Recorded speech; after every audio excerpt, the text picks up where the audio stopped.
আসসালামু আলাইকুম বন্ধুরা, কেমন আছেন সবাই? আশা করি সবাই ভালো আছেন। বন্ধুরা, রহস্যমূলক ঘটনা জানার আমাদের সবারই কম বেশি আগ্রহ রয়েছে। যদিও অনেকের মতে রহস্য বলতে কিছুই নেই, তবে এ কথা মুখে বললেও সবারই রহস্যমূলক বিষয় জানার আগ্রহ রয়েছে।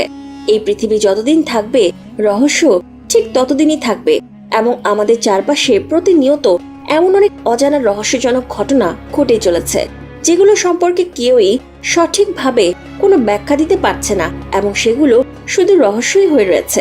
তেমনি বাংলাদেশেও রয়েছে এমন অসংখ্য রহস্যময় জায়গা, যেখান থেকে তুলে আনা 5টি জায়গা নিয়ে আজ আমরা হাজির হয়েছি। তো চলুন বন্ধুরা, আর দেরি না করে দেখে আসি আমাদের বাংলাদেশের 5টি রহস্যময় জায়গা, এবং ভিডিওটি শেষ পর্যন্ত আমাদের সাথেই থাকুন। নাম্বার 1, লালবাগ কেল্লার সুড়ঙ্গ। শোনা যায় লালবাগ কেল্লার নিচ দিয়ে নাকি এক বড় সুড়ঙ্গ চলে গিয়েছে। এই সুড়ঙ্গের শেষ কোথায় হয়েছে তা কেউই বলতে পারে না। এই রহস্যটি বের করার জন্য নাকি বহুবার চেষ্টাও করা হয়েছে। অনেকে নাকি সুড়ঙ্গের ভিতরেও নেমেছে এর শেষ দেখার জন্য, কিন্তু হয়নি তাদের আর ফিরে আসা। অবশেষে পরীক্ষা করার জন্য তারা দড়ি ও শিকল বেঁধে মানুষ এবং ঘোড়া পাঠিয়েছে। ঘন্টার পর ঘন্টা চলে গিয়েছে, কিন্তু কারো ফেরার নাম নেই। অপেক্ষার প্রহর যখন পেরিয়ে গেছে, তখন দড়ি এবং শিকল টেনে এনে দেখা যায় যে শুধু তাদের হাড়গোড় পড়ে আছে। তারপর থেকে নাকি চিরদিনের জন্য এই সুড়ঙ্গের পথ বন্ধ করে দেওয়া হয়েছে। না পাওয়া গিয়েছে কোনো সঠিক তথ্য, আর না মিলেছে কোনো সমাধান, এবং আজ পর্যন্ত এটা একটা রহস্য হয়েই পড়ে আছে। নাম্বার 2, চিকন কালা নেফিউম পাড়া। বাংলাদেশ ও মিয়ানমারের সীমান্তের মধ্যবর্তী এক দুর্গম স্থানে একটি গ্রামের পাশে এই জঙ্গলটি অবস্থিত।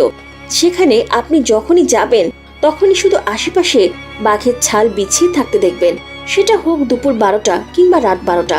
সেখানে আপনি সবসময় শকুন এবং ময়ূর দেখতে পাবেন।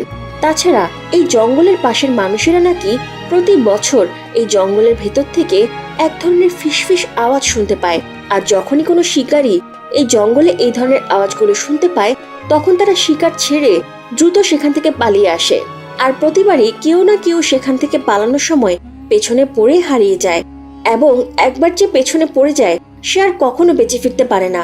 এর কিছুদিন পর বনের মধ্যে তাদের মৃতদেহ খুঁজে পাওয়া যায়। এই রহস্যটি উদ্ঘাটনের জন্য অনেকবার চেষ্টা করেছে, কিন্তু কেউই এই পর্যন্ত সফল হতে পারেনি, এবং এটা শুধু একটা রহস্য হয়েই রয়ে যায়। Number 3, swatch of no ground. মেঘনা নদী যেখানে একটি সাগরের সঙ্গে মিলিত হয়েছে, সেই জায়গাটিকে বলা হয় সোয়াচ অফ নো গ্রাউন্ড বা অতল স্পর্শী।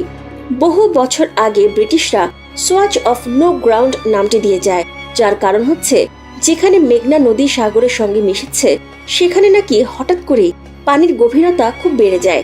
ব্রিটিশরা ধারণা করেছিল যে সমুদ্রের এই খাদের কোনো তল নেই, এমনকি সেখানকার স্থানীয়রাও এই জায়গাটিকে নাইবাম বলে থাকে। সাগরের গভীরতাকে ফুট কিংবা মিটার নয়, ওরা একে বাম দিয়ে হিসাব করে থাকে, এবং ওই জায়গাকে বলা হয় নাইবাম, অর্থাৎ ওই জায়গার কোনো হিসেব বা তল নেই। অনেকের মতে এটা নাকি পৃথিবীর দ্বিতীয় গভীর স্থান। ধারণা করা হয় যে এটা প্রায় 1,25,000 বছর আগে তৈরি করা হয়েছিল, আর এখানকার গভীরতা আজ পর্যন্ত কেউই মাপতে পারেনি, এবং এটা একটা রহস্যই রয়ে গেছে। নাম্বার 4, বগা লেক। কেউ কারাডাঙের আগেই এই রূপসী বগা লেকের দেখা মিলবে। রূপকথা অনুযায়ী অনেক আগে এই পাহাড়ে এক ড্রাগন বসবাস করত। তাদের মতে সেই ড্রাগনটি নাকি তখন ছোট ছোট বাচ্চাদের ধরে খেয়ে ফেলতো। গ্রামের লোকেরা সেই ড্রাগনটির উপর বিরক্ত হয়ে এক পর্যায়ে সেটাকে হত্যা করে ফেলে, এবং সেটা মরার সময় মুখ থেকে আগুন বের করতে থাকে, এবং প্রচন্ড শব্দ হয়ে পাহাড় বিস্ফোরিত হয়। রূপকথার ধরন শুনে হয়তো আপনি একে আগ্নেয়গিরির অগ্নুৎপাত মনে করতে পারেন, কিন্তু অবাক হবার বিষয় হচ্ছে উপজেলা পরিষদের লাগানো সাইনবোর্ডেও সরকারিভাবে এই রহস্যের কথা লেখা আছে।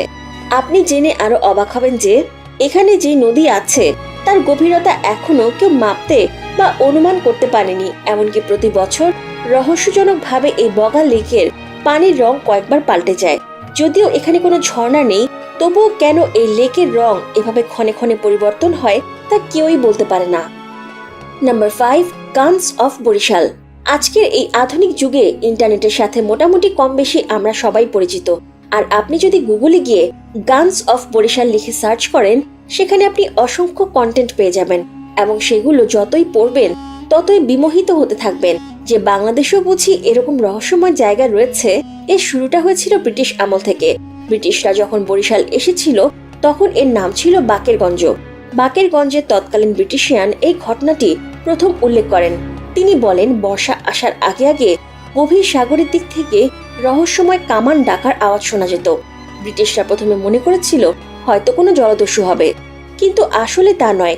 অনেক খোঁজাখুঁজি করার পরেও কাউকে খুঁজে পাওয়া যায়নি এবং রহস্যটিও আর কেউ উদ্ঘাটন করতে পারেনি।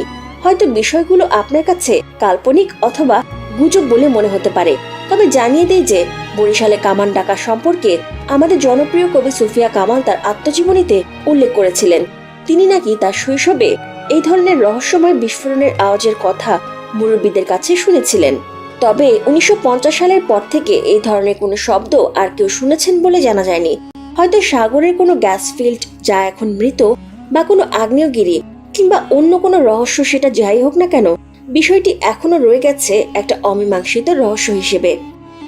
তো বন্ধুরা, এই ছিল আমাদের আজকের ভিডিওটি ভালো লাগলে লাইক দিন ও আপনার বন্ধুদের সাথে শেয়ার করুন। ধন্যবাদ।